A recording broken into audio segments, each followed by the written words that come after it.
Good evening and welcome to the latest edition of the Magpie Circle podcast. Well, for the first time in 5 games, we're coming into the show on the back of a draw. And we've got Bradford City away this coming Tuesday night and Salford at home on Saturday. I rather optimistically asked a bit of a silly question that got a fairly unequivocal answer on social media. Have we turned a corner? I think the resounding thumbs down came from most of our supporters, but you might argue I've had a few happy pills, and you might argue I'm being a little bit delusional. It's the only game Tuesday night. I'm sure you'll have worked this out, Stell, because you are a resident stats man. If we win, we go guaranteed to 13th place in the table and 6 points off the playoffs. Yep, that's right. Yeah, 13th. Which I know that sounds remarkably easy on paper, and I know people are going to say I'm delusional, but irrespective of performance, there is an incentive there. There's a huge incentive that if you can get back to the 6 point gap, which is manageable, and you've got a home game coming. Or, am I completely delusional? And do you think the rotter's well and truly set in? And even despite a point on Saturday, do you still not think we are mathematically safe? That's kind of the other edge of the equation. Plenty of you on the show already this evening. Gazali was first off the mark tonight. Here we go again. Away point, Jetta goal, and more keepers on the bench than strikers. I'm getting the popcorn, says Kane Acadian. Athenian Pie, good evening all. Perfectly timed squad update to throw the script out of the window. I've posted it all on the message board in terms of injuries, illness, family issues as to who is available and who isn't available. Jody Jones is definitely available for tomorrow. Wasn't called up by Malta, but linked to some family issues he's experiencing at this moment in time. Jatta did train today and should be okay for tomorrow. He did take a bit of a knock on Saturday when he was scoring the goal. Kedwin Scott is on the grass, probably a week or two away. David McGoldrick, I'm trying to remember all of these, is back in training and comes into consideration for tomorrow. Richard Brindley is back in full training. Junior Marias is currently unavailable with some family issues himself. That was the update from Stuart Maynard earlier today. We'll pick up some more comments in a minute. Stel, where are we? Where are we at the moment? Yeah, that's a good question. Where are we? I mean, yeah, we're in a hole trying to climb out of it, I think is what I would say. We've slumped massively, as everybody knows. You just need to look at the league table, look at the results recently, look at the form table, look at the points return since, and again we're talking since before Stuart Maynard came here. But let's be honest, he's had 10 games now, and the stats don't make for good reading. Yet, as you say there, tomorrow we potentially could go with a win within 6 points of the playoffs, which is not an insurmountable challenge sounds ridiculous. And again, I can argue with a reason why that is ridiculous to talk about the playoffs, given that we've taken 1 point out of the last 5 or 6 games. So, we must be delusional thinking like that. But football can turn like that. Crawley are the form team over the last 6 games who we just played on Tuesday night. They've got 5 wins and a defeat, I think, out their last 6 games. They're top of the form table for 6 games. The results they had before the 6 games, the last 6 games, where they've won 5 out of 6, 4 straight defeats. So why did it turn for Crawley? Don't know what the catalyst, but it can turn. Again, there's the eternal optimist in me. But it's not impossible. And while ever there's a chance, say the talent is there within the squad. It's just whether they can perform, whether they can drag themselves up from where we are, where we are currently. Can they take any inspiration from Saturday's point, which is, a point on the road, not to be sniffed at, particularly considering the form they had going into it. So, can they find a spark that just ignites them? Look, it's massively improbable, I would say, but while ever there's a chance, you've got that chance, but you've got to go on a ridiculous run.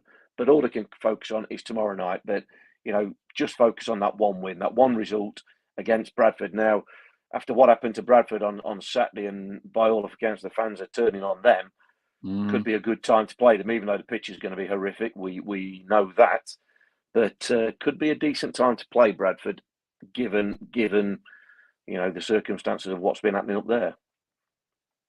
Okay, we'll be back to you very shortly. I want to give you the striker's critique on Mr. Jatta.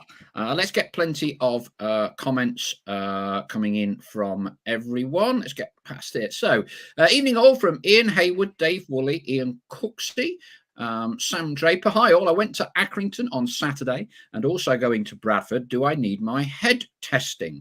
He goes on, Sam, been to Aki a few times over the years, and I must say it's still one of the best away days. Mixed fan pubs, very friendly staff and security at the ground, and good layout of seating and standing. I had Stell. It's obviously a lower price of not standard living, cost of living in Accrington. I had a peppered steak pie and chips outside the ground, £5, and there was actually an offer that for a total of £7 you could have a pie, chips, and a pint.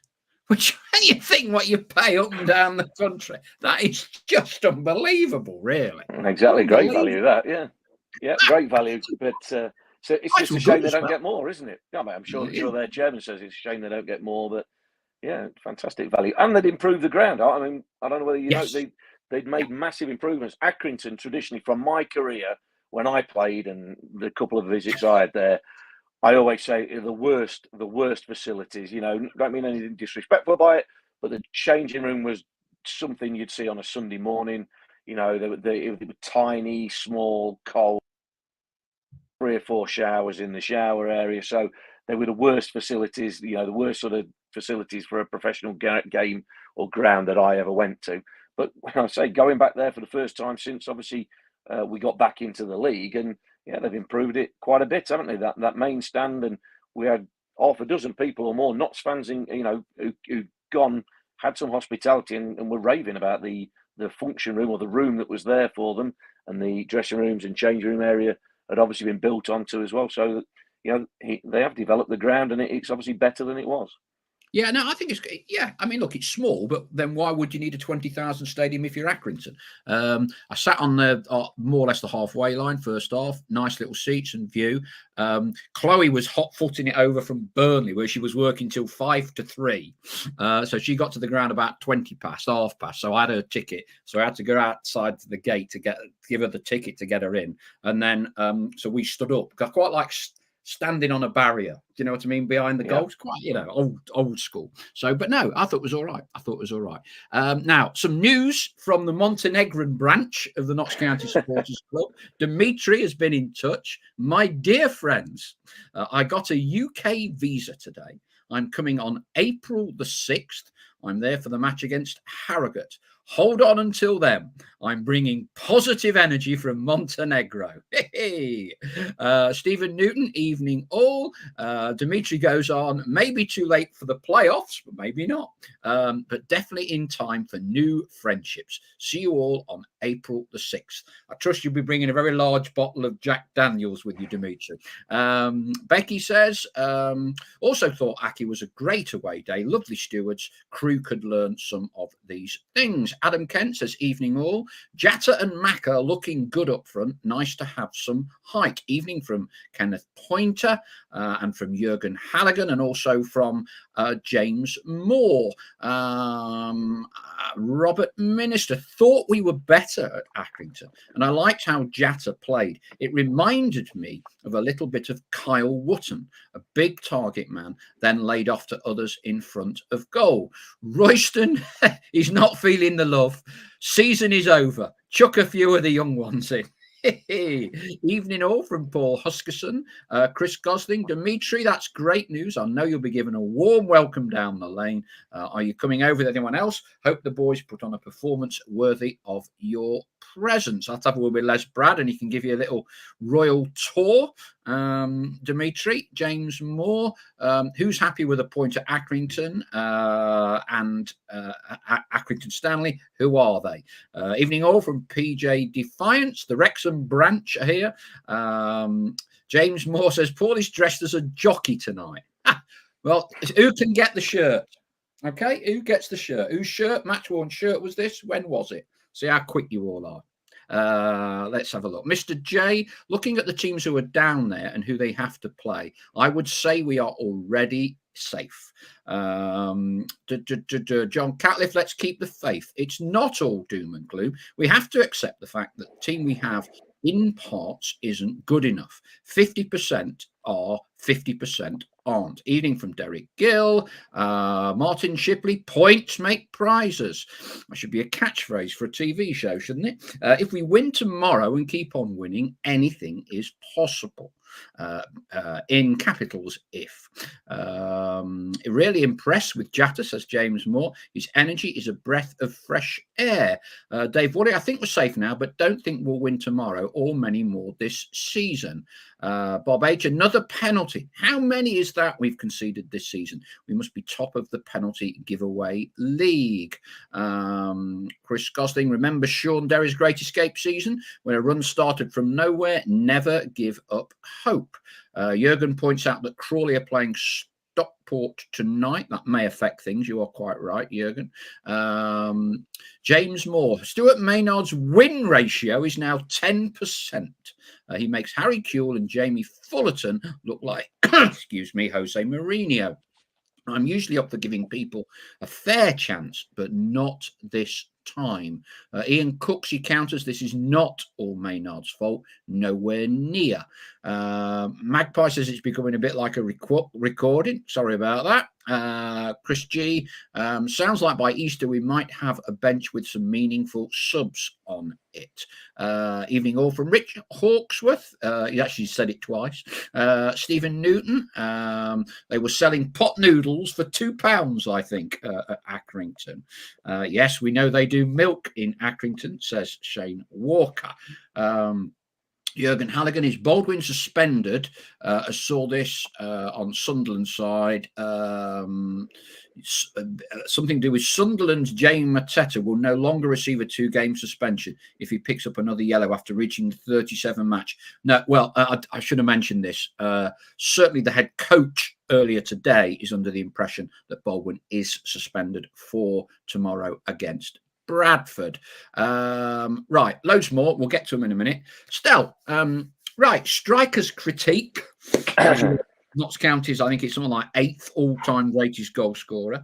Mr. Jatta now has 1. This was, you've seen him off the bench, but this was clearly a better chance for him to shine. His first start, an assist and a goal. What did you make of him? Yeah, I thought he did all right. Look, you're never going to get me to go head over heels of somebody over one game. But you know, to be fair to him, he's come into the country. He no experience before he came to Notts of English football. And how many times do you hear the phrase, look, you've got to adapt to the surroundings, and being thrown in for your first start at Accrington could well be a shock to anybody's system. So I thought he came in. I thought it was interesting that we played with 2 up. You know, I wondered how we would go, whether Macca would start and play on the slightly withdrawn role where Didsey has been playing on the left. But they didn't. They played up top, sort of together for most of the time, with Sam Austin floating in behind them. And I thought Sam Austin played well. I think he's done well this week in both the away games. But Jatta, I think he gives us something different. He gives us that physical option to go a little bit more direct. And again, I'm not saying just because we've got somebody who's 6'3" that we suddenly become a team that should launch it forward at every opportunity. You can't undo, like I say, the last 18 months or whatever we've done completely just because of one signing. But I thought, you know, he didn't win loads of headers and he didn't hold the ball up unbelievably well. So, you know, but what he does do is he's there to challenge, and he's more of a physical presence that doesn't allow defenders to come and win headers straight away and power a header back 20, 30 yards so you're back under it, you know, all the time. You know, I think, you know, he'll get an understanding if he plays alongside Macca for any number of games. That will improve.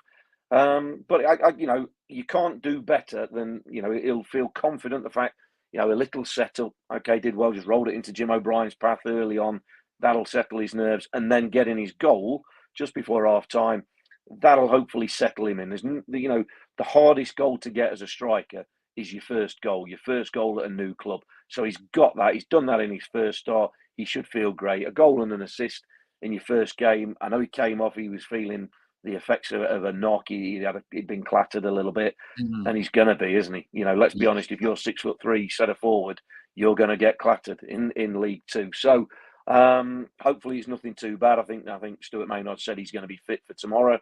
I thought it was a reasonable start. Can't really do much more than score and set one up in your first game or your first full game. Yeah, I tell you, I was really pleased for the lad personally, because, and I kind of understand why it was done, but I mean, I think, as I said before, I thought the club hyped him up as some form of Gambian Kylian Mbappe, and he'd had very, very, very limited football at Viborg. Forget the fact they'd had a 3-month winter break. He was literally coming off the bench for 5 minutes at a time. And there's videos of him, walking into the manager's office and all this. And I thought we were putting him under a huge amount of pressure.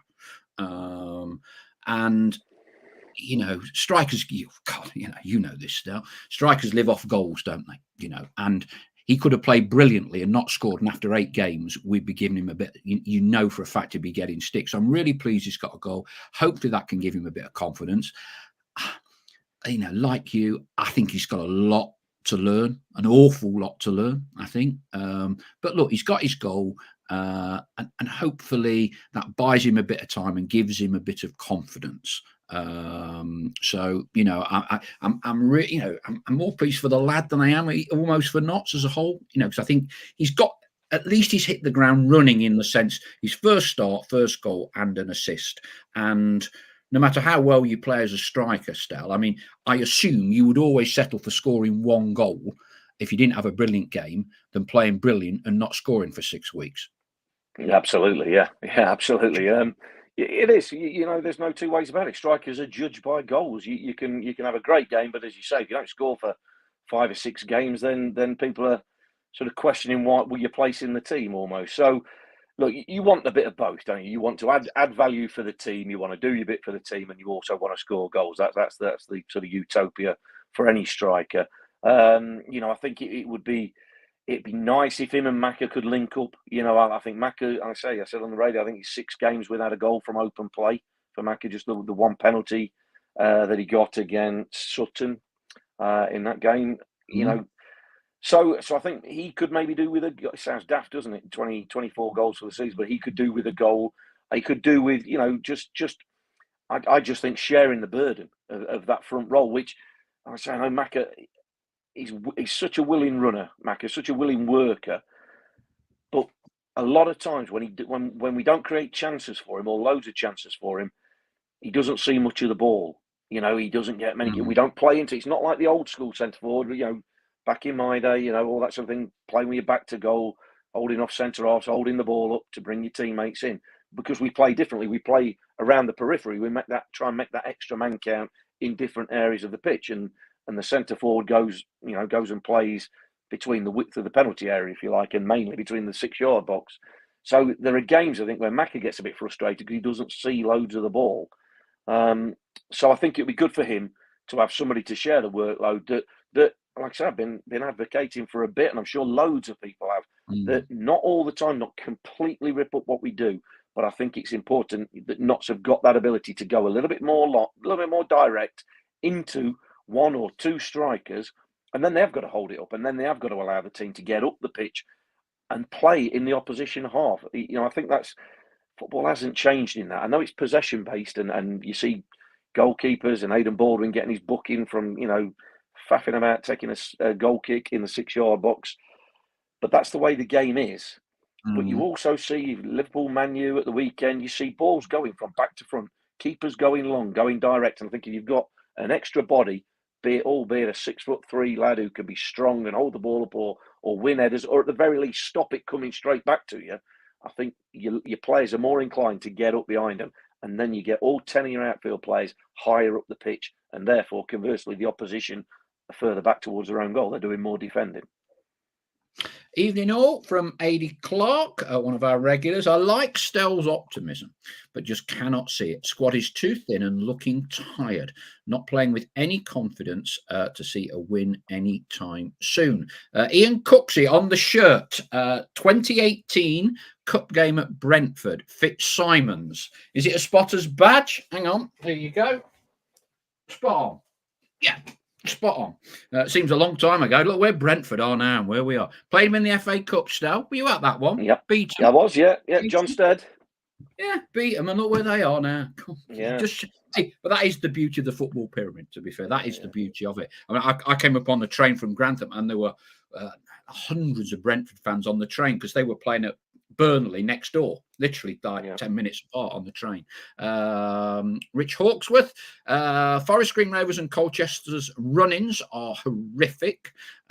Chris Gosling, Jurgen, talking about the rescinding of a yellow for the Sunderland guy. Sunderland played 38 games, so assume he was booked Saturday just past the threshold. We need some momentum to take into the summer, says Ian G, both for the fans and to attract signings of a good calibre. Adam Cipriano struggled against the side who had been in very poor form. Can't see a result against Bradford, and our attacking threat has totally disappeared with no possession football. Rich Hawksworth echoing one of your comments, Stell. Macca is off the ball. What are Stell's thoughts on this? you telepathically knew Richard sent that, didn't you? Because you don't read the messages, course, yeah. and answered the question without knowing it. Andy Eason, massive shout out for Jim O'Brien for yet another warrior-like performance at Accrington. Took the bull by the horns towards the end of the game when all around were flagging. The big picture people. I'm down in Bristol. We'll be watching the streams on the way home on the train. Stuart Smith, good evening. Still debating going to Bradford. Talk me into it, fellows. Chris Gosling, I think Jatta looks most dangerous when running onto a through ball. I hope we play to his strength. Rich Hawksworth, interesting comment from Aki's commentators on the stream. I am not sure Notts are good enough to play the way they try to play, and they look more dangerous when they go more direct. Dimitri, I am coming with my brother-in-law. Our wives have given us the green light. We will be welcomed by Martin Cooper, my first friend from Nottingham since the beginning of the 2000s. See you all in the navigation. Derek Flower said, is that shirt Archie Mares? No, I think we've just done that one. Derek, Chris Gosling, that's great. Look forward to seeing you, Dimitri. He'll look after, Martin will look after you. Let's hope a few wins before you come. Sounds like Paul is sorting you out a stadium tour too. Yes, I'll have a word with Les. What else have we got? Loads of things. Chris Gosling, if he loves Macca that much, he can pay the asking price. That's in response to whether Swansea might be one of the clubs to come in for Macaulay Langstaff in the summer. James Moore, I hope we double the asking price we originally gave to Luke Williams when he was here. He was looking smug when asked if he'll be coming in the summer. Jim should be captain for me, says James Moore. Such a good role model. John Parr, think Notts have an older side and look tired by the end of every game. We did look better going longer, bypassing their press. Stell. Right. And we'll ask for all your thoughts now. Where would 10 games in, are you seeing any, with the point Accrington, are you seeing any green shoots of recovery? Are you concerned by things at the minute? I tell you, I'll give my answer to my own question before you reply. The thing that possibly concerns me the most at the minute is, a lot of people are hanging their hats on a rebuild in the summer. And, I'm actually quite worried by it, if I'm honest with you. if things were to stay the same, then I would have very little confidence in our ability to bring in players that will substantially improve us in the summer. I think the rebuild, people make it sound very easy. When you look at the players in and out of contract, we don't have as many players out of contract as you might think. And I also, with the way the season is tailing away at the minute, I would be very concerned that we might lose some of our better players in contract. So if I'm honest at the minute, I'm quite nervous, if you know what I mean, and that's why I keep trying to bang a drum. I think if people say the season's gone, I don't think it has. It might be very difficult for us to do something about it, but you've got to try and do everything you can, take every crumb of comfort you can.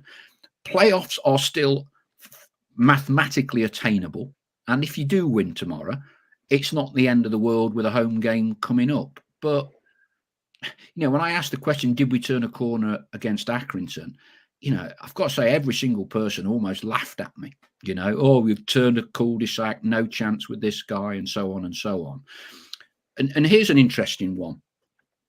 So for Bradford, we sold 1,700 tickets for the original game that was postponed. Do you know how many people have claimed a refund for their ticket out of that 1,700? No idea. 1,000. So 700 are going as it stands tomorrow. I fully appreciate cost, midweek, and all those. That's if crowd figures like that are anywhere near replicated for home games, that's it's difficult. It's difficult. No matter how much everyone talks about performances, Stell, it is a results game, and we bloody need them. We need them quick. Yeah, absolutely. Look, let's try and address a few things, right? And try and, look, I'm an optimist, but I try to be a realist, as well. So what we're talking about, 1,000 people claim refunds. I think a lot of that is explained from a Saturday to a Tuesday. It's obviously far easier to get to a game on a Saturday than it is on a Tuesday night. Okay, some of that will be results based, and the fact that people will believe that the season has gone. But we've had conversations before and recently, haven't we, about there's a natural football supporters pessimism when you're talking about your own football club, and I think that's where you have to try and find a balance between pessimism, optimism, and realism. So, like you're saying there about mathematically possible, or sorry, did we turn the corner at Accrington? Answer to that for me, very simple. No, I agree with everybody else that says no. It wasn't. It wasn't night and day difference. It's a start. It was a start. It wasn't a defeat, and it was reasonable. But it's not turning a corner. A win at Bradford, that would be the start of turning the corner for me. But there's a natural pessimism that I'm always trying to find a balance for people. And there's that pessimism of a not supporter at the minute that can quite reasonably argue that Notts are still in a relegation battle, which would mean the two teams at the bottom overturning a 15-point gap with 7 games to go, but also saying there's absolutely no chance of Notts getting in the playoffs, which means Notts overturning a 9-point gap with 9 games to go. There's no reason there. And I will say this now and go on record as saying we are not in a relegation battle at all. We will not go down this season. If you don't believe that, Sutton, I think, have got to win at least 6 out of their remaining 7 games, I think it is. Something like, and get a point or overturn about 28 goal difference. Forest Green, who have won a couple of games, so people say, well, we're not out of this, are 15 points behind us with, I've got the league table here, sorry, 8 games to go. They've got to play all of the top 5. If you look at their remaining fixtures, they've got Mansfield, Stockport, Wrexham, Crewe, and MK Dons to play. So, look, if that happens... And does. Well, of course, and does, yeah, exactly. So, look, again, you're trying to find a negative out of it. I am saying there is no chance of Notts going down. Right? I'm saying that here and now. I will put £100 on it. That is absolutely guaranteed. We are not going down. I'm also not going to put £100 on getting in the playoffs either. But that there is more chance of that than there is of us going down. So look, that's let's try and lay that to bed. The other bit I wanted to mention a couple of answers, guys. Yeah, Aidan Baldwin is suspended for 2 games because it was 37 games is the cut-off point for that. So that might be why the Sunderland guy, if they played 38, he's not suspended. 37 is the cut-off, which makes it even more frustrating. But he is definitely suspended for 2 games. Yeah. Now, what was the main bulk of the question? The original question? I got carried. Yeah, turning a corner, anything like that. The stats don't look good. You know, there's no 2 ways about it. And if you look at however you want to look at it, you know, through the eyes of watching the games or just basically through the stats of what's happened, you know, since Stuart Maynard's been here, the figures don't lie. It's been poor. It's been nowhere near good enough. And it's been worse than it was before. You know, now, is that down to Stuart Maynard or is that down to, you know, the collective upheaval of having a different manager, similar players, but then, you know, not playing as well? I don't know. There could be a number of things for it, but it's got to turn around. And I think you know, there is no sugarcoating things. Stuart Maynard needs to get results, or not need to get results, but for Stuart Maynard particularly, it's a similar sort of thing to the, you know, the striker needs to score a goal. The manager needs to come in and get wins early to get his feet on the table. Well, the exact opposite's happened. We've gone from, I think, he's had 10 games now. He's averaging half a point a game. You know, if you want to go points per game, whereas the previous 10 games, so from Grimsby under Jim, the 9 previous games under Luke, we were averaging 1.3 points per game. So that's a bit of a drop off. You know, it wasn't excellent before, of course it wasn't, but there has been a drop off. Now, you can look at the underlying reasons for that as being, you know, like I say, the upheaval, the change. You know, is it Stuart Maynard's doing? No, I don't think it's purely him.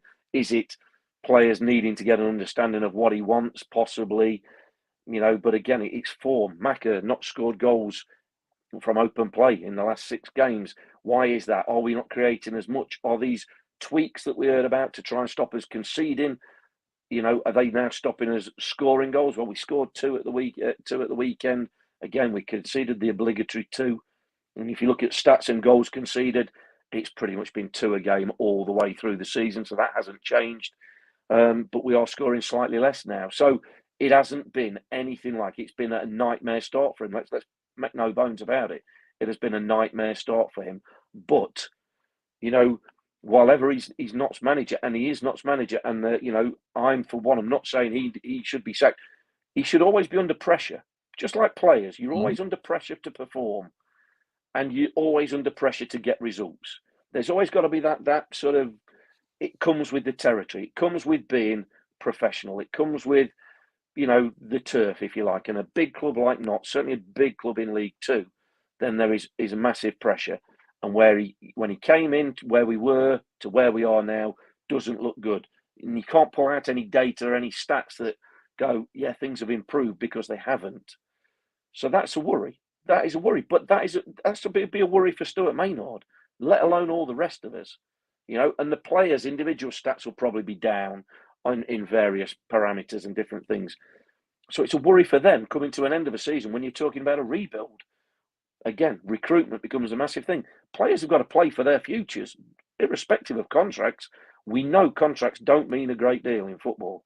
You know, yes, it means security of pay for, if you've got another year left, you've got another year left. But if you're not going to be in the team, you know, if you've not performed and you're not going to be in the team, your future doesn't look too bright. So, yes, the worry is, and look, we're talking about Macca, we're talking about Jody Jones, probably more than most, possibly losing them in the summer if things don't improve. So there's a number of reasons why things need to improve, not just, you know, to keep the manager's job safe or not.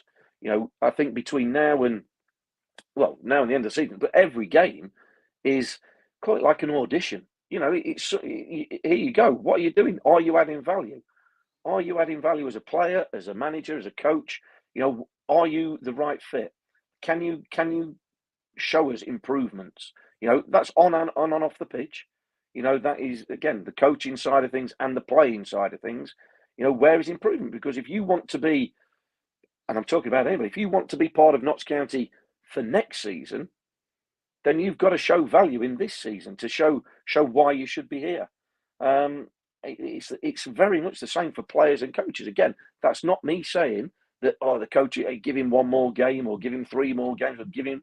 That's me saying that's the reality of the situation. If results stay as they are doing, there comes a point where, you've had your chance, you've had a chance, and you're showing no value. You're not adding any value, so it's maybe just not the right fit. But that could come down. You could lay that at the players' doors just as much as you can the coaches' doors.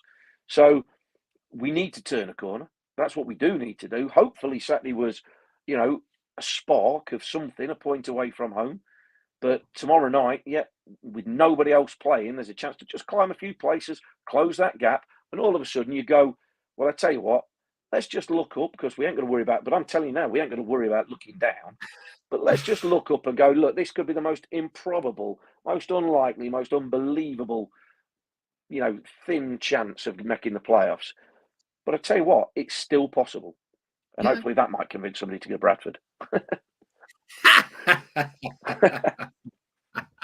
Chris Gosling said, if Notts repeat their recent form by scoring early tomorrow night, the atmosphere will turn toxic. A strong start to the game is very important tomorrow. Yeah, I mean, look, it's a great point, Chris, and I've mentioned this before. When people spoke about good performances at Mansfield and Wrexham, I was kind of not anti that view, but I would temper that by Mansfield were on a bad run. We let them score early. Wrexham scored early, and that then kind of set the tone. We performed reasonably well, but tomorrow is all about if it's Bradford 0 at half time tomorrow, we've got a great shout. And there's no good banging on about the pitch, right? Because Mansfield were 3-0 up after 18 minutes, so that pitch didn't bother them. And look, you can say, we played differently, but end of the day, it's a mindset in here. It's a mindset in here. The rebuild, says Ian G, will be a weaker side with the likes of Macca, Jody, Crowley and Palmer likely leaving the lane. John Parr, trouble with a rebuild is that players you would want to get off the books are under contract. And given January, do we trust in Richard Montague to get it right? Ian G, season ticket time soon. Can see a massive drop-off if things don't improve. Not good for the sustainability model. The voice of reason, Stel, says Robert Minister. Ian G, we're 13-1 for us to finish in the top 7 when I looked yesterday. There you go. 100 quid, Stel. 1,300 quid in the bank for you. All right, be an optimist. What's the odds on us going down? Because I'm backing against that. I'll put the 100 quid on us not going down. I bet they wouldn't even take a bet on that. Would Stel put money on not staying up next season? Martin Shipley. Once we've got 51 points or more, I'll relax. Bristol Rovers went down with 50 points in 2014. Yeah, people pointed that out to me afterwards last week. Crikey, how unlucky were Bristol Rovers that season? 50 points and you're relegated. Crikey. Martin Blaney, he's another optimist. Question for you both. If we do not win another game before the end of the season, will Maynard be sacked? James Moore, I do agree that Stuart Maynard has not had a single shred of luck since he took over. James Form, must be so frustrating for the head coach. Some performances have been really good. Mansfield, Wrexham, Newport, but players missing chances, giving away stupid penalties must be infuriating for him. James Ford, it can't keep happening, and some of that must be put on the manager. If we bring someone new in, no guarantee they'll suddenly get 5 wins. Warnock didn't work at Aberdeen. Kay adds, I said it last week, some players are still sulking because of Luke leaving. John Parr adds, think if we still not got any results after Easter, he will be gone. Question needs to be asked at the end of the season. I wouldn't disagree with that. Pete Bond, if you watch the Swansea Fans Forum on YouTube, they talk about Langstaff towards the end. Looks like Luke is keen to be reunited. Wouldn't surprise me at all. But look, these are things, Pete, that we have absolutely no control over.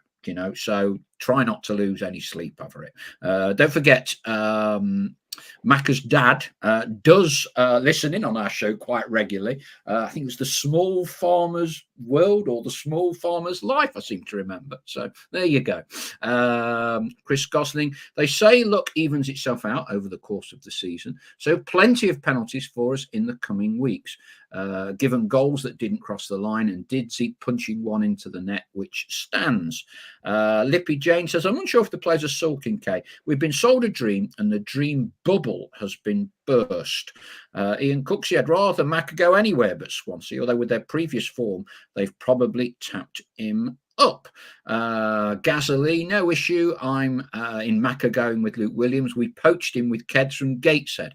We will get good money. He gets to play a higher level. No player is bigger than the club. Allegedly, according to Chris Jordanstow, you can get 150 to 1 on Notts being promoted. I guarantee you, Chris, some of our flock will put £1 on that, and the odds will come tumbling down. If he's not breaking any rules, I'd definitely have £1 on that. Definitely, I might even stretch to 2. Oh dear. James Ford, the negative comments from fans really doesn't help. Wasn't at the game, but sounded like Jody threw his toys out the pram, according to socials. Right, I'll pick up on that point, James, because you weren't at the game. This is one of the perils of socials. What you read on social media, just don't believe it. Okay, that's the easiest thing. Don't believe it. Jody actually put a tweet out at the end of after the end of the game to explain the situation. He didn't storm off down the tunnel in a huff and all of that sort of thing. Please don't believe what you read on social media. Look, it's 99% complete and utter tosh. Okay. Duncan Connery makes a point that I was making. Bradford's pitch didn't bother Mansfield. Bradford's pitch didn't bother Mansfield because theirs is just as bad. Oh dear. Come on, Duncan. We need to rise above this. All right. What else? Right. Okay. We'll come back to a bit more in a minute. Bradford, Stel. One of your old clubs. Now, we were playing golf, weren't we, on Friday with Richard Stanton, a Notts fan. We won't mention who won, Stel, but, anyway. 42.5 minutes. I thought you'd get that in quicker than that, I'll be honest. We had a very good day and a good chat about Notts. A very good day. Sherwood Forest Golf Club. Very nice, very posh. Too posh for me and Stell and Richard Stanton. But anyway, right. Bradford. You have a bit of background as well, don't you? So tell the story. The pitch is basically above a bed of concrete or something or other, which kind of explains the challenges and the problems that they have. Yeah?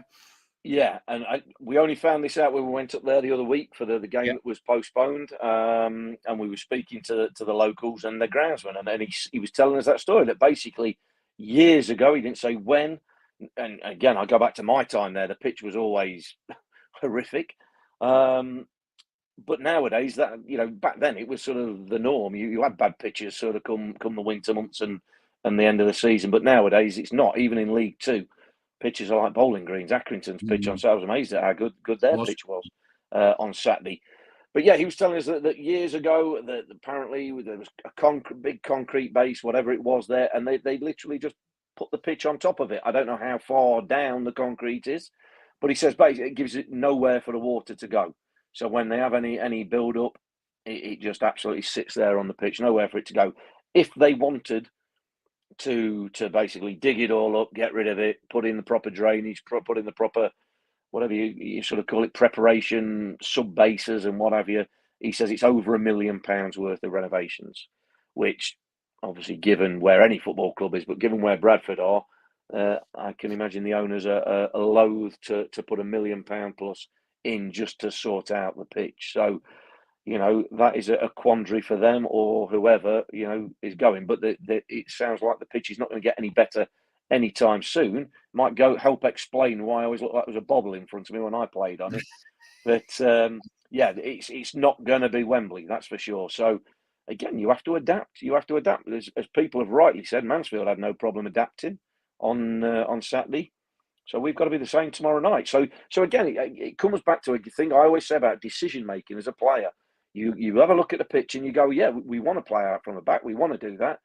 But is it the right decision? Is that the right decision to make? If the pass is on and the player I'm giving it to, I can get it to, and he's got time on the ball, fine. By all means, do that. But if there's a gamble, if there's a risk, and you don't think so, turn them round, put the ball forward, play in the opposition's half. I think that's what you've got to do. And Stuart Maynard, I imagine, would maybe tell the players that, look, this is what we want to do, but given, depending on how bad the pitch is, but given what the pitch is like, we might need to just miss that out and go get towards the halfway line, look forward, and then play in and around the other team's half when we can. But it's part of the challenge, again, of being a footballer and making decisions within games. They've got the big lad up front. He missed about 11 goals when we beat them earlier this season. I think he was on the bench Saturday, but came off and scored. Would you be expecting him to start tomorrow? I would think so. After a 5-1 home defeat, you'd imagine that he's going to make changes. And you're right, Andy Cook, he started on the bench, came off the bench and scored. And I heard Jake Garner mention in a post-match that he's got a tradition of scoring against Mansfield, so he obviously likes them. But yeah, after a 5-1 defeat, I would imagine Graham Alexander's going to make some changes. So yeah, you've got to imagine he's going to score. I mean, the game at Meadow Lane, I couldn't believe how bad they were. We were 4 up at half time, if people remember, and then they came back second half, got 2 back, and they could have got more back. But yeah, strange game. But say tomorrow, it's a completely different game. But their fans, disgruntled obviously after a 5-1 defeat. Now that could mean they're going to come out, they're going to be resolute, and they've got to right the wrongs. But like people have mentioned, if we can just start well, get the first goal, then their fans could turn a little bit. And I think they're not happy with the ownership of the club. Right. They've got a few gripes as well. So as an away team, it's exactly what you want to do, is frustrate the home team. AD Clark says, I heard Macca's dad is looking for a bigger farm in Swansea. That's because his moniker on YouTube, Macca's dad, is The Small Farmer's Life. Joe Crabtree, I'm pleased for Jatta. Would disagree that he was overhyped. Personally thought it was a nice feature from the media team to try and inject a bit of positivity. Chris Jordan says, nothing wrong with ploughed field, Mill. We're obviously we're really not in a great position, lads and lasses, to dig out Mansfield when you look at the league table, are we? Crikey. Yeah, let's right. We'll gloss over that one. Where's your Goldie gloves to go with your top, Paul? Says Steve. Remember the baseball ground, Martin Blaney, obviously of a certain vintage. The pitch was awful. Are you too young to remember the very early days of the baseball? Because obviously your dad was is a mad Derby fan, isn't he? And would take you down the old baseball ground, I presume. Yeah, that's it. That was my first footballing experience. First ground my dad took me to when I was about 6 or 7, I think, maybe something like that. So it would have been what was I, about early 80s. Yeah, but I played there from 91, so I've had experience of the baseball ground playing, and it's I mean that was the norm back then. Although the baseball ground was sort of extreme, probably even for back then, but it was not unusual. Port Vale's used to be a terrible pitch whenever you used to go there, the wrong side of Christmas. That used to be terrible, and it was big as well. It was the same size as Wembley, so yeah, that's used to fatigue them players. Or so players who ran around told me it fatigued them. I was all right. But it's part and parcel. It's not so much nowadays. Again, the pitches. That's just another measure of how the game has come on. The pitches that teams play on now. League Two, League Two used to associate with it. You'd get ropey pitches, or you get ropey pitches after Christmas. And let's be honest, we didn't really experience pitches like that in the National League when we were there. I don't remember too many cabbage patches there. The biggest problem was artificial pitches, but obviously they're not allowed in the league. But yeah, look, it's a problem that you've got to overcome. And again, professional sport, elite level sport, whatever you want to call it, is all about overcoming problems. If it's not the problem of the opposition, it's the problem of a pitch. So look, same pitch for both teams. They'll be a little bit more used to it, but But like we say, Mansfield got the job done, and plenty, other teams have got the job done at Valley Parade throughout the season. So, Notts need to go there and get the job done. and so all of the people talking about Mr. Langstaff, we've had a message in from the Small Farmer Life. I'm also listening and watching tonight, as always. There you go. So Macca's dad is keeping an eye on. So he'll be reporting back to Macca. I'm sure his lad is tucked up in bed early ahead of tomorrow night. He's listening in to what you got to say. Wool Jam says, hopefully Stuart Maynard will look at the pitch and play a longer ball into Jatta rather than trying to pass the ball about in our own muddy half, which is likely to end badly. Now, knowing the Small Farmer Life is listening and watching still, but I was going to ask you this. We spoke a bit about Jatta tonight, and you've mentioned Macca not as prolific as historically has been for Notts. Probably the leanest spell he's had since he's been here. Is this something that strikers go through as part of a natural process? Hot streaks, cold streaks? Is this anything to do with being asked to fulfill different roles at different types of the game? I always remember, the interviews for the book I did with Luke and also with Macca, in which Luke said, I wanted him in the box. He's a great finisher, knows how to read the flight of the ball, first touch. He's a great finisher. In that middle third, needs to be in the box. We will put balls in. And Macca explaining how he'd been used to playing out wide at Gateshead and cutting in. When the gaffer first said, you're going to play in this middle third furrow, just always be there. A little bit difficult at first, but grew to love it, scored goals, and all he wants to do now is score goals. So your critical eye, why do you think Macca's not as on the ball as he previously has been? There's probably a number of things really goes into the mix. First thing you said there, do strikers have these hot and cold spells? Yeah, of course they do. Strikers generally are streaky strikers, ordinary strikers. Macca's not experienced this in the National League because, but again, part of that and part of that can explain maybe why now. It's hardly a dry spell, is it? But one penalty out of the last 6 games. But it is, it's not the sort of run we're used to with him. Now, part of it, again, you sort of gave the answer within your own question there, is to that how Notts play and the role that Macca's been asked to play is basically don't get involved in the build-up play too much. Get yourself between, as usually I say, between the 6-yard line, 6-yard box or the width of the 18-yard box, and make sure you're in for when we get the ball in wide positions. We're working towards the byline and put the ball into them areas, and we want you in and around in them places, assessing where to go, and more often than not, you're in the right place than the wrong place, and can you find a finish?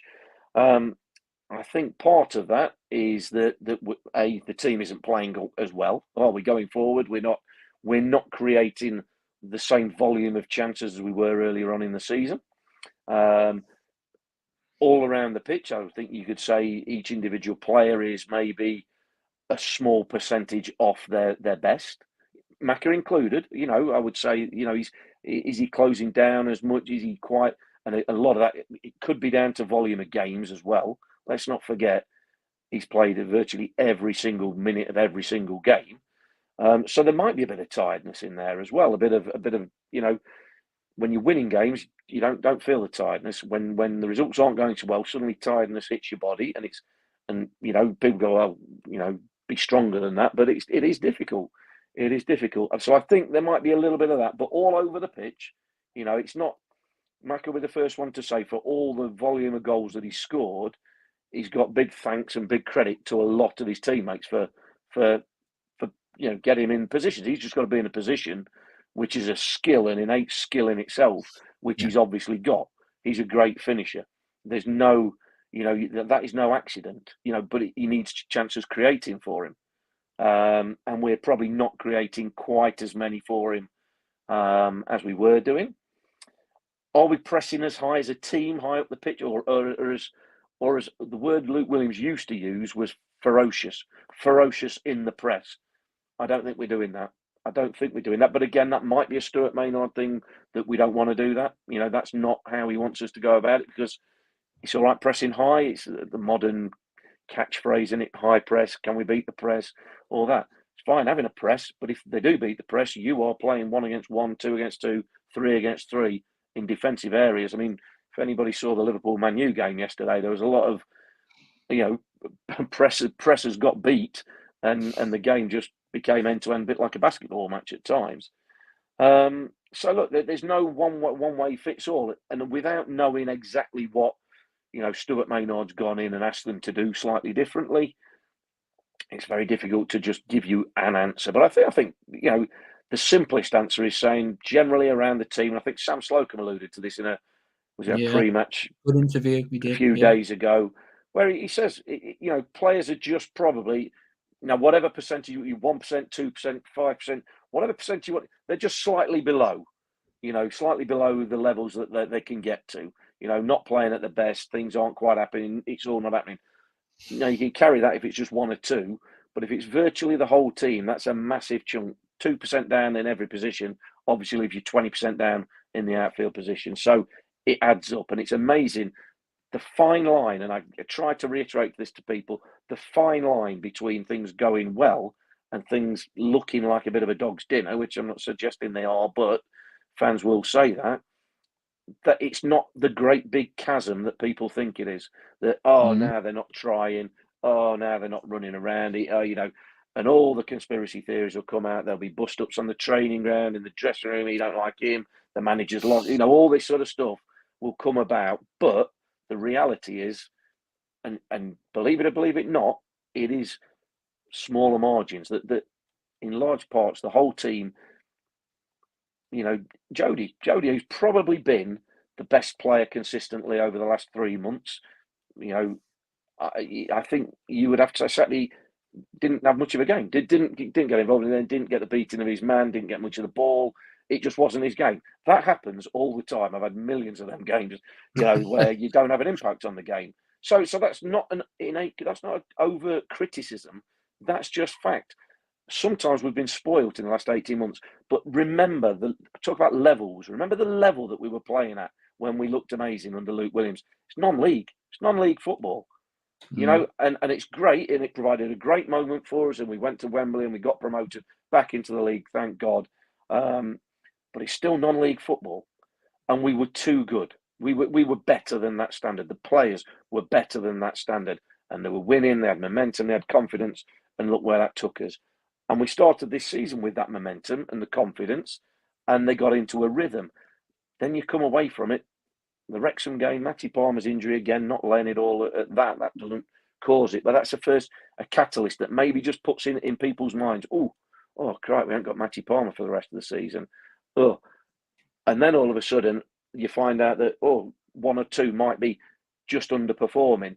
And then 1 or 2 underperforming, you're 2 or 3 defeats later, then 3 or 4 or 5 are underperforming. I can't quite get back to my best. John Bostock, I think, was excellent first sort of 2-3 months of the season. And I don't think he's been able to get back to his best in the middle of the park.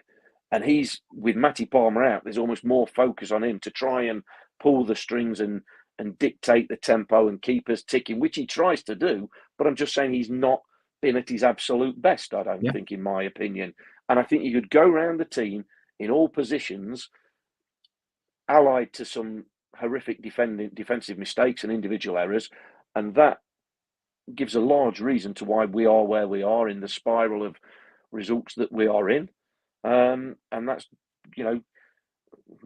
diversified, gone away from talking about Macca, but I think all them bits are contributory factors, because not so very much a team that rely on all of its parts, like an engine, or all of its parts to be well oiled and smooth. And I think, to mess up the analogy completely, but I think we've got a bit of grit in the system, and it's just missing a beat or a few beats, if you like, and we are just not performing. We're not fine tuned at the minute as a team. We are performing, in all areas marginally below what's required. It can change, of course it can. I always say form is temporary, class is permanent. The players have got the ability, but they've got to start showing it. Otherwise, there comes a cut-off point where you run out of chances, you run out of time. Your audition, as I might call it, is over, and they might find themselves right. Okay, so and so X, Y, and Z player will class you as a National League player then, because the league over 46 games have proved too much for you. Macca will go on and play at, well, whatever level, really, that's yet to be seen. Hopefully he stays at Notts. But if Swansea did come in for him, then I would back him to go and be able to perform in the Championship. But again, he would need chances creating for him, because he's not suddenly going to become a player that creates his own chances at Championship level. That is a tough level. It's a big ask, big step up. But he's got the ability to do it. Jody Jones. And you could go through the team. He's another one. But you could go through the team and go, there are a few players who've got the ability to step up. Have they got the mindset, and can they perform on the pitch that would get them that step up? It's why we see things. Jake Reeves, remember Jake Reeves at Notts in non-league? People, I think he won a few over, but I don't think he was universally loved, was he? Nobody really saw him, and, well, what does he do? He runs around, he doesn't do out spectacular. Gets his move back into the Football League, and he's skipper in Wimbledon, and they've got a chance of the playoffs, and they'll have a chance of promotion. Curtis Thompson from a few years ago, similar sort of player, young lad coming through, goes and plays at higher level. So individual components can be taken out and put above. But it's all about the collective for Notts and making sure that they're all in sync and working well. And I think at the minute, and for the last 3 months, they haven't been. That's the bottom line of it. It's Stuart Maynard's biggest task is to try and get them back to something like their top levels. Sparked a few observations as this debate. Joe Crabtree, the thing that gives me hope is that recent results have not been for the lack of effort. My worry is the negativity around Stuart Maynard is now entrenched by the majority. He will do well to win back support. Ian G says strikers can only score with service. Macca has had very little in recent times. Ian Cooksey, if he went anywhere, I'd love to see Macca at Middlesbrough, his hometown area. He'd be a local hero. Chris Gosling, Macca's performance away at Newport was one of my fave of his in a Notts shirt, and that was playing off the left. Anthony Henson, Macca has missed some good chances, which early season he was putting away. Chris Gosling, fans are fickle. If we won the next 4 games on the trot, they'd be singing the head coach's name quite happily. Ian G, in addition, Macca's best supplier, Jody Jones, is being chopped and changed in his role under Maynard, and things have dried up. Lippy Jane adds, the goals will come again, just so many very, very near misses. Luck 2 was on our side last year. Gazzalee, if anyone from the Swansea Forum is watching the show tonight, Macca is rubbish. Go to North Wales and get Mullins instead. Kay says Luke leaving has flattened Macca's confidence. Jurgen Halligan, I think if Jatta continues alongside Macca, it will definitely help him. Chris Gosling, I have no issue with Maynard's swapping Jody's role in the last 2 games, as we were conceding so many crosses down his side. I wish we'd play 4 at the back and absolve Jody of defensive responsibility. Jurgen Halligan said if Macca goes, we have Scott, Jatta and McGoldrick. Andy Easom, tad surprised that young Sanderson didn't travel on Saturday and wasn't on standby for the eventuality of a late withdrawal. In this case, it was Chickson. 2 keepers on the bench was a bit farcical. One or two people asking the Small Farmer Life for insider information, which clearly, guys, you're not going to be getting. Stuart Smith, let's be honest, this is the Notts we've all grown up with. Ups, downs, and a good moan. We were proper spoilt last season. Poolsill, I don't know what that says. Anyway, just wanted to say, excellent show. Thank you very much. Come on, Notts, we can beat Bradford. Chris Gosling, I would have him coming off the bench next season and used as a rotation option to rest our strikers. Didsey can still hurt teams with 30 minutes on the pitch when he's fresh against against tired defenders. Right. Well, I think that's I've managed to get through all your observations. That just about wraps us up for tonight. We'll try and do a bit of time management for once. Nearly 500 fans on the live show, which is really good. Last 2 weeks have been phenomenal. Stel, you will be heading up to Bradford, obviously. Yep. We're leaving here tomorrow afternoon. Yeah, now I know we were talking. Dave Bracegirdle likes to get there early, doesn't he? I mean, well, he does. You're going to be there for about 3:30 tomorrow afternoon, or what? Yeah, David Jackson's going with us tomorrow as well. He's presenting from up there as well. So there's 3 of us going, and he likes a KFC, David Jackson. I do know that. I can tell everybody that. So whether there's one anywhere near the vicinity of Valley Parade, I don't know. But I think he's on the lookout for food, no doubt. Although, to be fair, Bradford, the hospitality was great. We got food. We got a bit of food there last time, even though the game was postponed. So, yeah, I mean, obviously all that Premier League money they had, they extended the hospitality side of the stadium up there. And, yeah, we enjoyed that. So, if anyone wants to meet the BBC Radio Nottingham crew and celebs tomorrow night, just find the nearest KFC. I was going to say Valley Parade. I have no idea what it's now called. I know it's sponsored by somebody, but is it University of Bradford Stadium? Yeah, I think it is. Yeah, I think it is something like that now. University of Bradford rings a bell. I should give it. I'm living in the past, mate, like ever. But yeah, but it'll always be Valley Parade to me. Absolutely. Thanks to one and all. We will be back next Monday. And here's hoping that in 26 hours time, we will be 6 points off the playoffs. How about that? That's something to hope for. Or in the pessimist view, Paul, we'll be safe. How about that? Yes, a win tomorrow, mathematically safe. Well, not mathematically safe, but yeah, we'll see. Thank you, everyone. Stel, as all. Oh, by the way, yeah, KFC. Yeah, now Andy Easham's just come in. I love our flock. So you can tell Dave Jackson, you can impress him that the nearest KFC is on Ingleby Road. There you go. Right. Put the sat nav. KFC Ingleby Road as you're all heading up there. Big He'll already have it in. 20 pieces of chicken, 40 portions of chips, 6 popcorn, and 2 litres of Pepsi. Yeah, there's something wrong if you're eating food out of a bucket. That is a problem, isn't it? Oh dear! If we get a sponsorship deal with KFC in the next few weeks, you'll know why. Now you'll know why. Did I mention a Porsche? Did I mention we got a Porsche or something like that? A Jaguar, BMW, something. Very good. Thank you all, one and all. We'll catch up with you next week. Cheers. Evening, everyone.